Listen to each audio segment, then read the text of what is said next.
Hello and welcome to Running on Pixie Dust, my podcast and YouTube series, talking all things life in Orlando, Run Disney, but in particular, training for the Dopey Challenge 2023 for the first time. That means running the 5K, 10K, and half, and full marathon in 4 days in a row, or 4 days in a row. In 4 consecutive, in 4 days. 4, okay. Anyway, hello, I am your host, Annika, and you can find me on all socials at Annika Hudak, as well as Annika's Paintbrush for my Disney Instagram. So, my brain cells aren't fully here this week, I will say, after the training week that I've had, but let's get into it anyway. Check out last week's episode for a recap of weeks 20 and 21 of training. But yeah, holy crap, week 22. I'm on the final column of my little bullet journal here. If you're on YouTube, here it is. But I've also shared it on my Instagram stories as well. I have all the runs marked out in my bullet journal, so I can cross them off as I go along, and I just think it's so satisfying, and I do that as well for my debt-free journey that I share on YouTube. So, welcome to, again, post-week 22 of the Jeff Galloway training schedule that I have been sticking to pretty well. I do adjust things here and there, and I let you guys know, like, what I switch around to make it work for me, but yeah, this is episode 15. I will be covering how, again, week 22 went, and it was a dopey simulation week. So let's just go ahead, right into it. Again, I'm sorry, I hardly have any brain cells left, but we're going to try our best. So, let's start with highs and lows of the week. I have really, really exciting highs, so I'm stoked. But my highs for the week. Okay, first high. I got a PR for my 5K, and man, it felt so good. It felt like I was sprinting and putting my whole energy, every ounce of energy I had into it. But I did do a turkey trot 5K, and I'll talk a little bit more about it later, but I PR'd, personal record, fastest I've ever run the 5K in, I don't know if it's really my life, because I feel like I could have run a lot faster, like at least for short distances, like a few years back maybe, when I was in college. I was in really, really good shape. But as far as like my running journey, how about that? Since I started officially doing like tracking it and all that good stuff, that's the fastest I've ever run it. So I was really, really proud of that. My official clock's time was 31 minutes and 38 seconds. So I was super proud of that. 3.1 miles in 31 minutes. So that was my official clock time from the time that my bib crossed the start and the finish line. I looked it up and I said, oh. So that was a really, really good feeling. I felt so good. And I'll give you more details on the run later. But my next high is Thanksgiving. We had Thanksgiving and, day off of work and day to be thankful and gracious and rest and or party, whichever way you want to look at it. I had Thanksgiving brunch with a couple of my friends. We went to Disney Springs, and I feel like I always go to City Works. Like that's just the thing now. I go to City Works on Thanksgiving because they have like a good little fixed menu situation, and they made me a really good old fashioned. I am such a whiskey gal, and I was really happy with their old fashioned. So if you are also a whiskey person, I recommend going to City Works and getting yourself one. But then we also went to Hollywood Studios after, so it was a solid day. Next high. My next high is I got a new car. I got a new car. And if you're listening to this podcast and are watching on YouTube, you're the first one to hear about it, apart from like my friends that I texted, because I have not shared it. I've not posted it on Instagram or YouTube yet or anything. And I I'm really happy and I'm really excited. I know anyone who's following along on like my debt-free journey is like, hang on, what do you mean you got a new car? What do you mean? And it was just a whole thing. So basically, my car that I was driving, my old car, I had paid that off and I was working the debt snowball on my debt-free journey, and I had car payments for a while. But this car, like, it could still drive, but like it was going downhill. Like, it was decreasing in value by the second.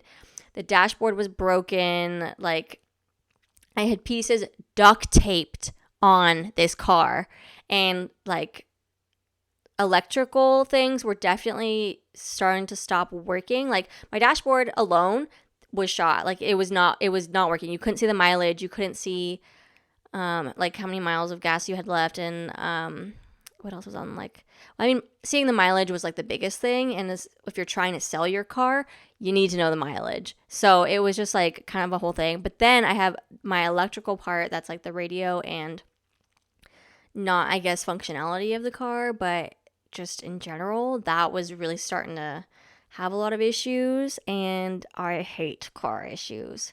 I hate it, and it's stupid.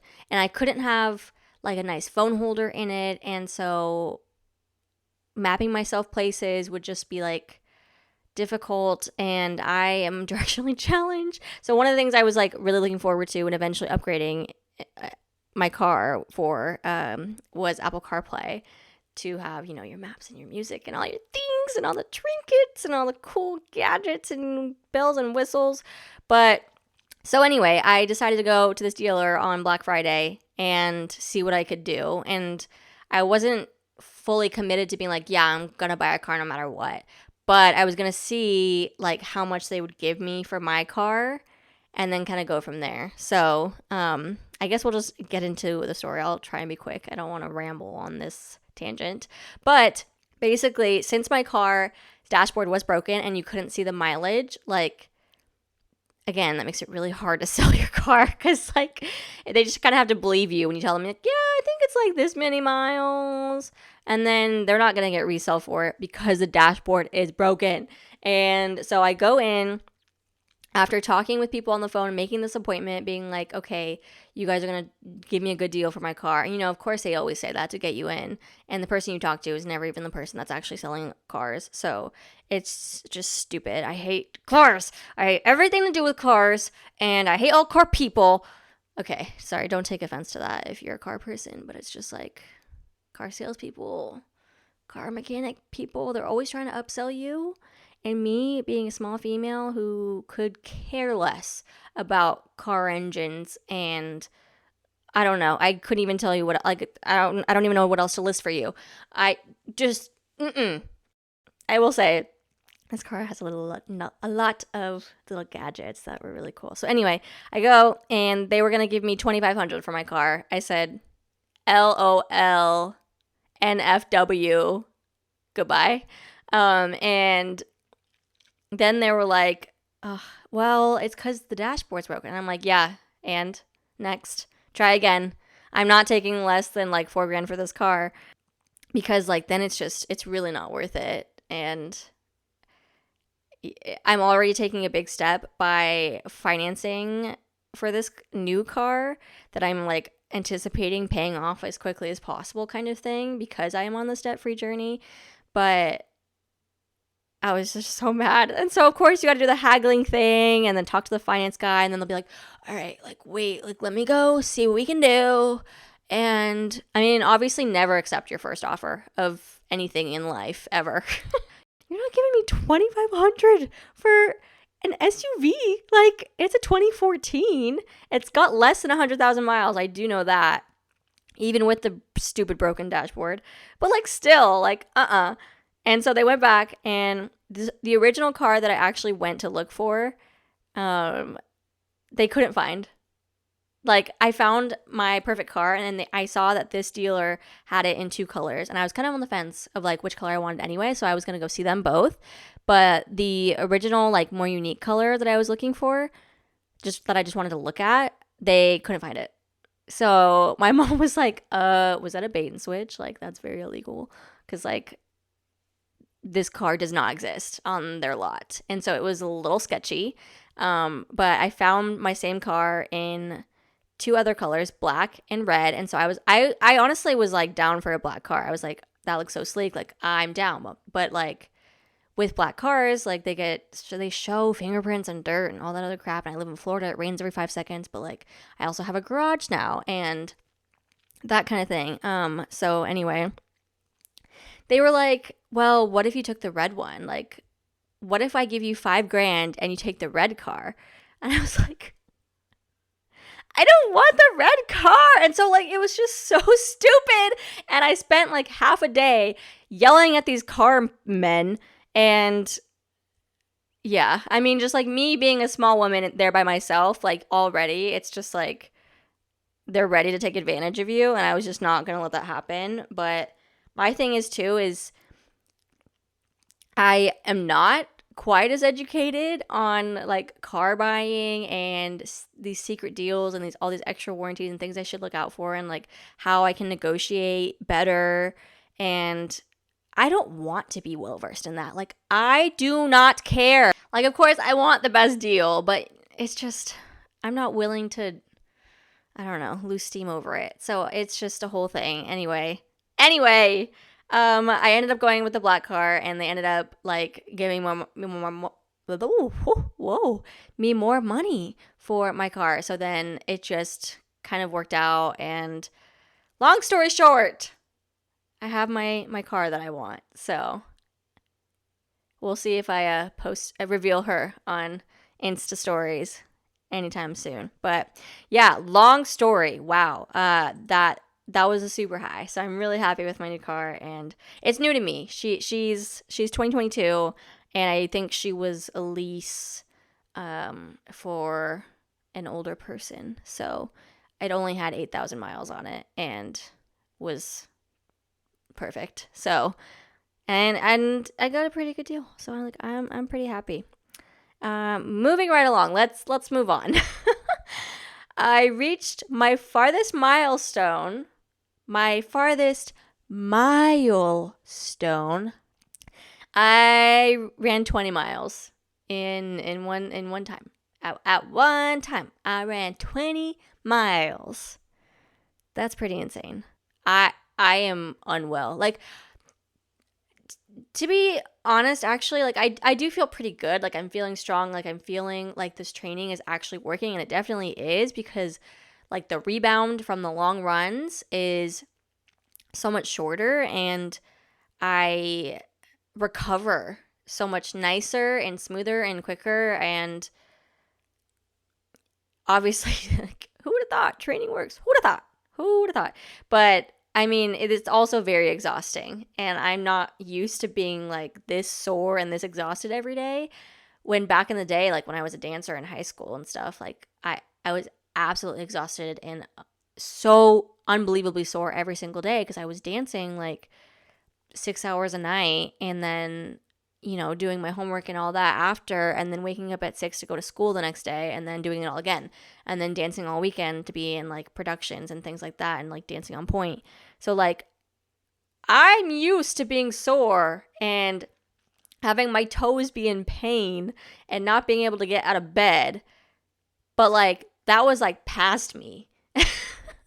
Present me wasn't used to being that sore again, if that makes sense. So that's just kind of been a shift, is putting myself through all of this running training and cross training and strengthening, that it's taken some getting used to.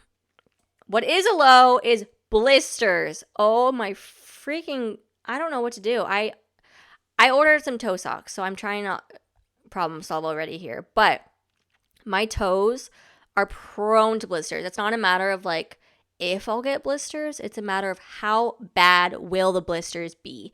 And it does not matter what socks I wear. It does not matter what shoes I wear. My toes will get blisters. Like, they just will. If it's the matter of like mileage. Like, if it's over 10 miles, like, my toes will in fact get blisters. And I know this because it's happened for like day-long theme park days, and like whenever I have my long runs, no matter what I do, I have like the thick running socks. I've got feature socks. I tape my toes to prevent this, and still blisters, like big, fat, juicy ones. I get them like on the bottoms of my toe that like don't necessarily even touch anything. So my theory is that the sock doesn't hug it tight enough, maybe, and that when I'm running, the way that it just shifts in my shoe, it's like either rubbing against itself and or like rubbing up against the shoe, even though like there's a sock in between. So I just don't know. It's like underneath the like curliness of your toes, if that makes sense. My pinky is so bad. I just want to chop it off. I've always had problems with my pinky toes though. Even when I did like point and stuff, I would always get really bad bruised toenails. And sorry if this is like gross, but like I am so desensitized to like talking about toes and blisters and like feet and grossness from doing ballet and point dancing. So yeah, my toenails, like my pinky toes would literally turn purple every time when I would when I was doing point. And so I'd always try and cut them off, essentially, like cut off the toenail, because it was just have a bruised toenail or no toenail and be pain-free. I'm going to choose no toenail and pain-free. So that doesn't really help with running though, because it's like on the underside of the toe, like not on the side where like, or when you would, where I would think you would normally like get a blister, like where it would rub in the shoes or something. But no, I don't understand why these blisters get the way they do. But anyway, I taped my toes so good, and still, like, I felt it within the first couple of miles too. And I'm wondering if maybe the way I taped it, I tried to do it strategically, but maybe the way I taped it was actually aggravating it a little bit more. So, all this to say, I ordered some toe socks. And I ordered like 3 different brands. I was like, I gotta get this handled. I cannot do this because it's so painful. And we'll see. They're not here yet, so I'll try them for next training week. But okay, now that that's been discussed, we can move on. I bet you're so happy you could hear about my toe problems. But anyway, week 22 on the schedule. We had our 2 45-minute runs, a 4-mile walk or run. I just have 4 miles, 10 miles, and then 23 miles. But I think the 4 and the 10 were intended to be walks. I just didn't have it noted down. But I kind of adjusted this. So the first 45-minute run that was scheduled, I did as normal. I did my 45 minutes, and I think I did probably like 3.4 miles. So that's pretty average, pretty normal. And then for my second 45-minute run on the schedule, I actually replaced that with doing the Turkey Trot 5K on Thanksgiving. And I'm really glad I did that. Like it was such a good time. Like it was brutal, but again, I'm really happy with how it turned out. It was in Groveland, Groveland. I don't know. Anyway, my friend Victoria did it with me, and so I didn't have to wake up early and go park and be by myself, because that's less fun. Like I would have done it, but it's just funner to do with friends. So I'm so glad she did that with me.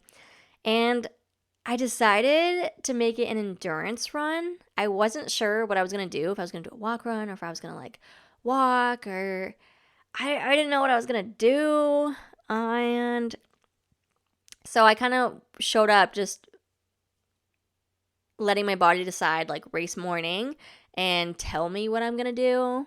So decided to make an endurance run. And I was going to try and run the entire thing, which is not something that I've done since like pre-dopey training, when I was only doing like maybe 2 miles, and then I could like jog the entire thing, like lightly jog, like still very slow, but I wasn't doing any walking, and I have not done that in the entire like training essentially. Like I've pretty much always done a walk run, and maybe I've done like 1 or 2 endurance runs with like the Peloton app like guiding you, but even then like I would still do like maybe a little bit of walking or like a quick walking break in the middle or something. So decided to challenge myself and really, really pushed it to the limit. But little did I know before I agreed with myself to run the whole thing that there were hills. And I don't even know if these qualify as hills. They should be named like mountains or something. Like these hills were straight up and down incline. Okay, that's a little bit of an exaggeration, but they were very steep and they felt like they went on forever. But basically the 5K was an out and back, and going out, like you realize, okay, oh, this is a hill. All right, we got a hill. Okay. And then you're going, and you're like, oh, there's a second hill. Okay, we're going. And then you gotta turn around, come back. Which means you got 2 more hills to do again. So there were 4 hills, and I was doing pretty good. So for the start of the race, everyone kind of like jumps out there and sprints at the beginning, and I can't do that. And I know it'll like ruin my whole run if I push myself too hard right off the bat. So I really tried to take it nice and slow, like even though like everyone was passing me. But I knew that like I had to stay true to my pace, and like this is my race and this is for me. Like I'm not running for these people. I'm running for myself. So that's something that I have to keep in mind, because I kind of can get caught up in the fact that like, oh no, like I want to be faster than these people, or like I want to keep up with the crowd, but like you don't need to do that. Dude, this is your race. So I kept my solid pace, and then those hills. Oh my God, I was huffing and puffing. But I was really proud. I had my Garmin on, and I kept an eye on my pace like the entire time to kind of like see where I was at. And I really was able to keep like a 9-minute and 25-second pace. Like I was pretty good at like being less than 10 minutes, which I was like, what? Like I don't run that fast. Like I don't ever run that fast, ever. Like not even on like my running parts of the walk runs. I just don't run that fast. And to me, I think that is fast. So if you run under the 10 minutes, I think that's fast. So anyway, I kept between like a 9:25 and 11 minutes. And really the only reason I like got up to 11 was on those inclines, because I was pushing so hard and trying to keep it under 11 minutes, like on that 10-minute zone. And I just couldn't, because I'm running straight uphill and huffing and puffing. Like I literally was like panting at the end for the last hill, because like I had already run that far and not stopped. And so I was like, well, you can't stop now. You got to keep going. Just, you cannot walk, because I knew once I started walking, I like wouldn't stop, or like it would be so much harder to pick back up again. And then I don't know, I set this goal of I want to run the whole thing. And so I didn't want to not meet that goal. So pushed myself so hard. And again, that last hill, I thought I was going to end up splat in the grass on the side of the road, because one, it warmed up a lot, and I wore like a thin long sleeve, but because it was freezing at the beginning, and I thought that I would be okay. It was so thin, and like I normally, like if it's cooler, I'll run like the 3 miles with like a little sweatshirt, and it's not a sweatshirt, it's like really thin wiki material, like a Nike like quarter zip, and like meant for exercise basically. And I've been fine in that before, but I think since I was pushing myself so hard and doing hills, this incline, man. Okay, I might be exaggerating a little bit, but like also, no, they were really, really bad. Like these hills were gnarly. And then I did 4 of them. So it was like intense. And I was sweating so bad, but I pinned my bib to the outside of the jacket, so I couldn't take it off. And so like in my brain, I was like, just keep going. Don't walk. And on that last hill, like I think of my friend's dog, because she like is so anxious, and she like pants so aggressively, and like that's what I was. I was like like hyperventilating, like trying to make it. And then the finish line came and I was like, wow, great. And then I saw my time and I was so proud and I felt so good and so strong. So that was really, really exciting. But my quads are to this day unwell. Because I don't train on incline. Like Florida doesn't have hills, but like, oh no, Florida has hills. And I will fight anyone who says otherwise because I ran them. So my quads are proof. I'm still so sore. Like the DOMS, delayed onset muscle soreness, that they're getting me.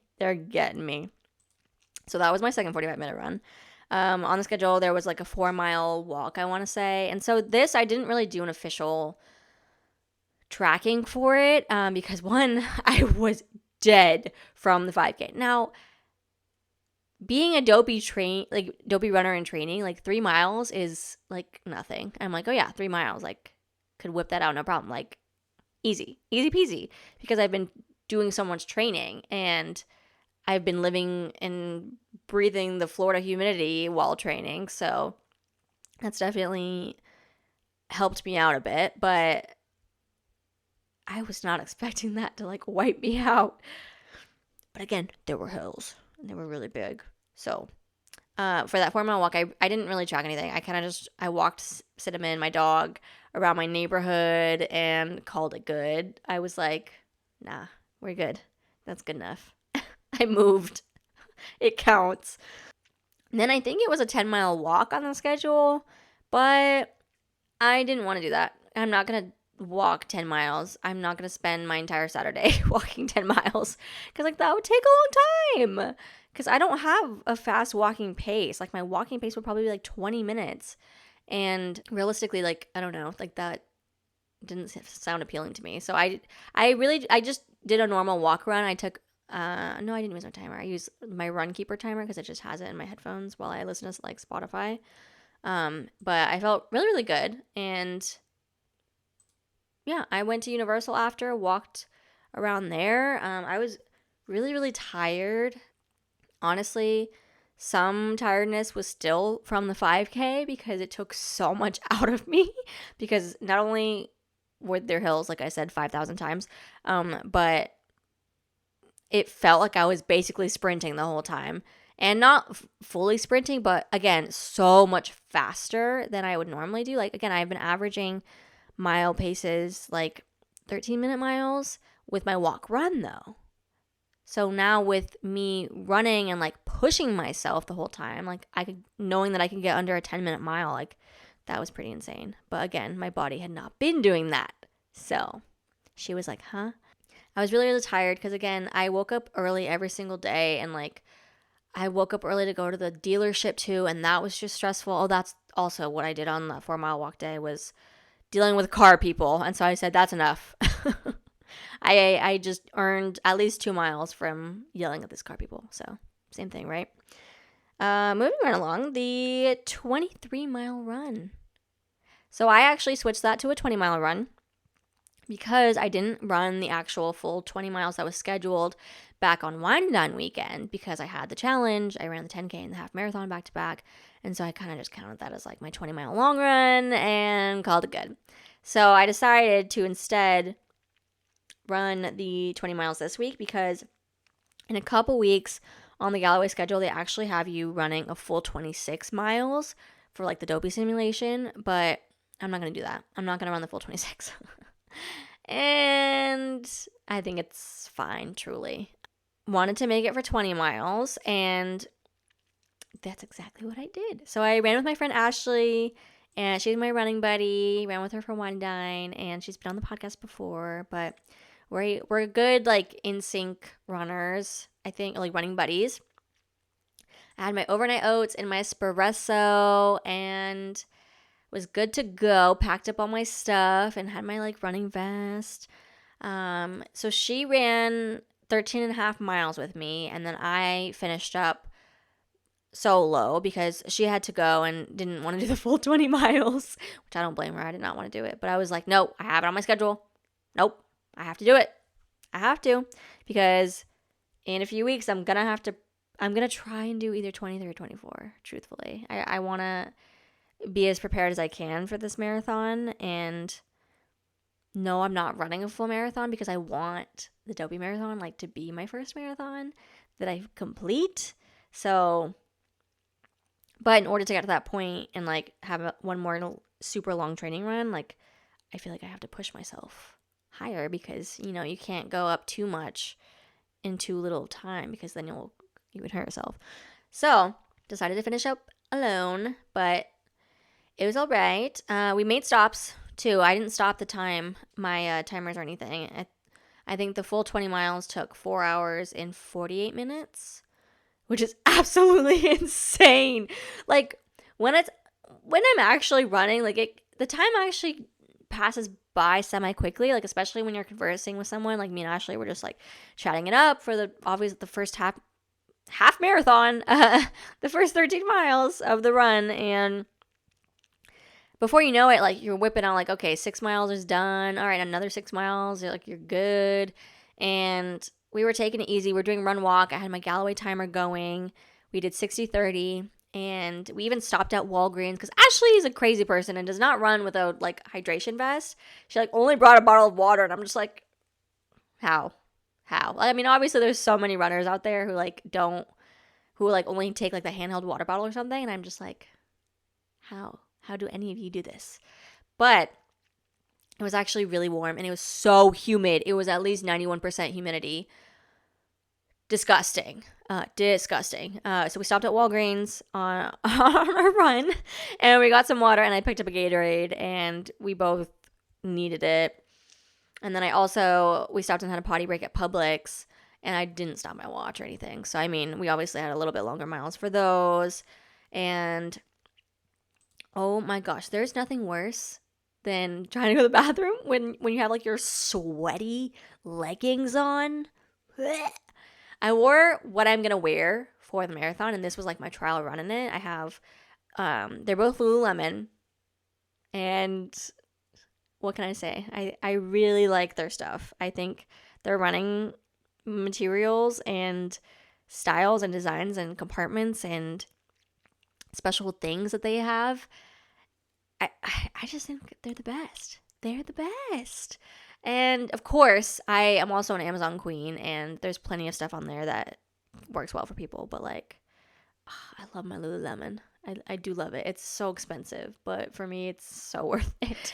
Anyway, I got my Lululemon Fast and Freeze that I'm like planning on wearing, and since it was so hot, I was so sweaty, and like this was, I think, at mile 10, we took the potty break, and going to the bathroom and taking off wet leggings and then having to put them back on and getting them in the right place, and just I had things like in the pockets too, and I had my timer clipped on, and just like making sure that like things don't like fall out, and my phone is in the side pocket, and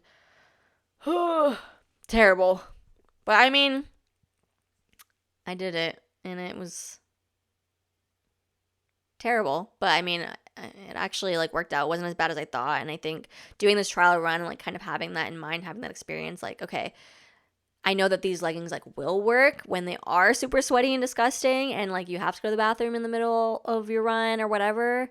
And yeah, so was glad I like wore those though, to kind of feel them out and get comfortable in like, this is what I feel good about wearing on marathon day. Because again, never done a marathon. Whereas like with half marathons, I'm always like, oh, like I know that this will be fine. Like I know that this will work because I've done this so many times now. But with a marathon, I cannot say that. And I actually still don't know if I'm planning on wearing a hydration pack for the actual race or not. I'm still on the fence, because I see in the Facebook groups people commenting like, well, remember 1 year in 2019, or I actually don't know what year it was, but like the year that they ran out of water at the water stops, that stresses me out. Yeah, so like, do I want to go with what I'm comfortable with, what I've been training with? Maybe, but like also it's a lot of weight, and while it's like fine during training, I know that race days are so much more difficult, and there's just something about race days, like the runs just don't feel as easy. as the training runs do, at least in my experience. So I don't know what it is that I'm doing wrong, but so we'll see. But anyway, I did have my hydration pack for this run, put some Gatorade in it, and then filled it up with water. And I packed my Honey Stinger gummies, I packed 2 goos, and I packed 2 Rice Krispie treats. And if you follow me on Instagram, I posted what I like wrote, because I bought the Rice Krispie treats that have like the little white like message circle thing that where you can like write a little note. I mean, it's meant for like for kids' lunches, you know, but I wrote little notes to myself because like I knew I could pull them out and like see my little note and be like, oh yes, so inspiring, wow. But one of the things, my little like running mantra that I have is, you didn't come this far to only come this far. That is my favorite saying. And I actually don't know if it's like a specific quote from someone and like where exactly that originated. Like I didn't come up with it in my brain. I know that for sure. But like I just love referring back to it. You didn't come this far to only come this far. Like you got to keep going. And so I had my first Rice Krispie treat, I don't know, like mile 7 or something. But I think once I reached the point where I was when I was finishing up the run solo, I made it kind of like a reward system. Like, okay, once I get to mile 17, I can have my second Rice Krispie treat. And that worked out pretty well. But, oh, and I also packed salt pills, and I took 2 of those because I was sweating so much. Oh man, I sweat so much because it was so hot. At the last like 6.5 miles, which I did solo, I felt so good at first. Like I ran back with Ashley and like finished up with her, and then I like took off like to go finish up, and I basically got what felt like either a second or third wind. Maybe it was a third wind. And I was like, oh yeah, I feel great. Like, let's do this. I'm feeling so good. I'm going to just knock these 6 miles out of the park. Oh my gosh. Oh my gosh. I don't know if I necessarily hit a wall per se, because it didn't necessarily feel like that.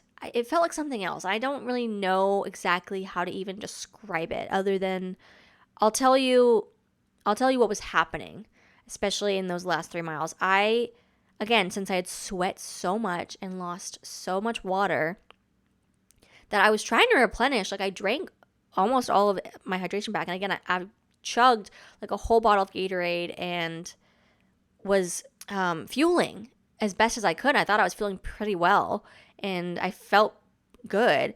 But because I had sweat so much and lost so much like water, I basically like mentally was done and lost it with, I think around mile 17 after I had my Rice Krispie treat.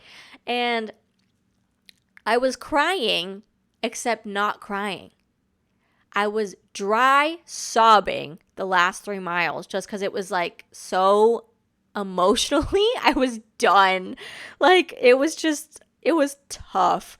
Those last 3 miles, like, which makes sense because the last long training run I did, how long was that?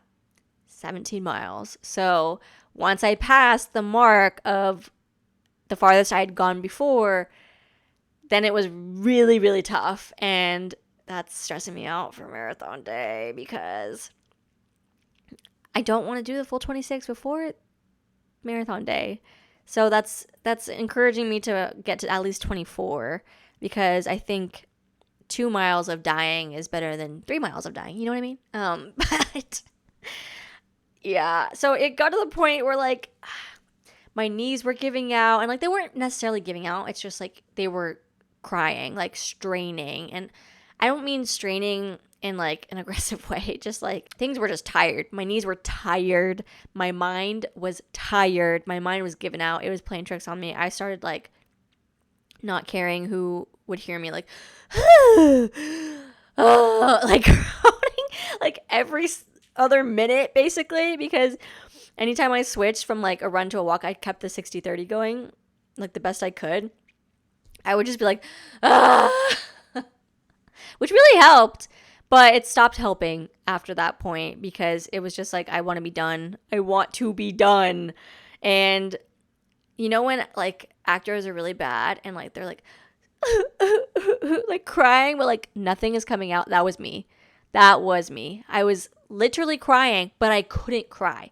Absolutely no liquid was left in my body. Like there was nothing in my tear ducts. And when I tell you that I'm a crier, like I'm a big crybaby, I could cry so easily. And like if I see another person crying, it's like immediate waterworks for me. Like that's how much of a crybaby I am. But at this point, you could not pay me to cry. There was nothing up there. But yet, I was still crying and sobbing. Like, but like nothing coming out. Like, what? What? How does that work? What a feeling, man. What a feeling. My chest like was feeling worn. Like I could feel like my heart, like, oh, why are we still doing this? Then I did it. So, yeah. What a time. I did like walk it off after instead of just kind of like sitting back in my car or like immediately going home and like showering and sitting and resting. I do think it is important to walk it off. So I walked I actually don't know the distance. Maybe it was another mile. I walked, like I switched shoes. I put my UFUs, my recovery slides on, and I left like my socks and all my tape on because I knew I had blisters. So I didn't want to take anything off because I want to wait until like I'm about to jump in the shower to like rip everything off. But I did switch shoes, and then I walked to a nearby Starbucks where I was running, and like I took it really slow. I walked at like 1 mile an hour, but like walking and like moving, even though I didn't want to, I think did wonders for my recovery. And I think that was a big part of like why I kind of was able to bounce back a little bit better than I imagined I would be able to. Because thinking back to the wine and dine half, like I literally skipped my next week's like first training run. Like I had the half on that Sunday, and then my training run was on Tuesday. Like I would normally run on the Tuesday morning. And I said, absolutely not. My body can't. My body cannot do that. So thinking back to that, which really wasn't that long ago, it's like a few weeks back. And now after the 20-mile run, I was able to kind of get back in and do a shakeout run and like not feel absolutely horrible. Like that was promising, I think. So that was good. I took my hot shower after the run. I took a hot bath. And I think it's important to do that in that order because I cannot sit in my own stench while trying to take a nice relaxing bath. But in the hot bath, I do put lots of Epsom salt and a little lavender bubble bath. And I have a little like jet situation. It's like an add-on thing I got off Amazon. I just kind of like, you just stick it on like the edge of your tub and like little jets go underwater and they give you like bubbles and like you can put like your leg against it. And it's not strong as like an actual hot tub with like real built-in jets, but like it's still pretty good. So love my little setup. Use my knee ice packs. Very, very important. And then I proceeded to order Domino's and eat it by myself. I said, I am starving and I want pizza now. So did that. Wonderful. And then I literally went to bed. I watched TV and went to bed. And that was my day. And I know that for actual marathon day, I'm going to want to go to Magic Kingdom. And I want to take pictures of my medals. And then I'm going to want to go to like a character dinner or something and do all that. So I'm working up to it. And I think I could have, but I knew I didn't have to. I knew I was going to take the day to recover because this is the farthest I've ever run. And I knew that like I could, and I had been walking a lot in the prior days. So on top of like the training runs. So it was a pretty good simulation week. Went better than I expected. Again, for that long run, like holy crap. Like that was just intense. I still can't believe I ran 20 miles. I ran 20 miles for fun, which like I felt so invincible yet broken at the same time. And I think any other runner out there will understand exactly what I mean when I say that. is you have that like runner's high, but your body is like like dry sobbing like a bad actor and going through it. So I'm super proud of myself. Like, I can't believe that we're already done with week 22. Like, so yeah, what a time. If you've listened this far, thank you so much. I appreciate you for listening to all my ramblings, and hope you're having a beautiful day. But I'll move right along to my final segment, by the numbers. Countdowns. So countdowns from the posting date, which is November 30th. Like, holy crap, hello, December. Why are you here already? But anyway, Dopey Challenge marathon weekend to January 4th. That's where my countdown is. We've got 1 month and 5 days. 35 days, people. 35 days. Stop, I'm going to cry. Okay, anyway, Princess Weekend, February 23rd. 2 months and 24 days. That one's coming up quick, too. Springtime Surprise, April 13th. 4 months and 14 days. Pace update, like I said, I ran between like 9:25 and 11 minutes for that 5K, which was insane. But then pretty much averaged like anywhere from like 12 to 16 for that long run. But again, like, we had stops and like we took a couple extra walking breaks here and there because we were trying to survive the distance.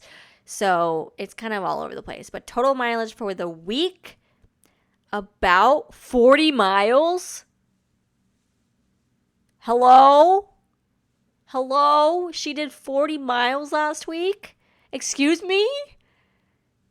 But yeah, because I ran the 20 and then the 10 and then the 3 and the 3 and then the 4 and then, I mean, like, ish about there because some of them I didn't really track, but still. What? Insanity! Okay, next week I'll be covering how week 23 goes. May or may not have another special guest. I'm trying to get some certain people on here, and it's going to be great. But yeah, thanks so much for tuning in, and get moving.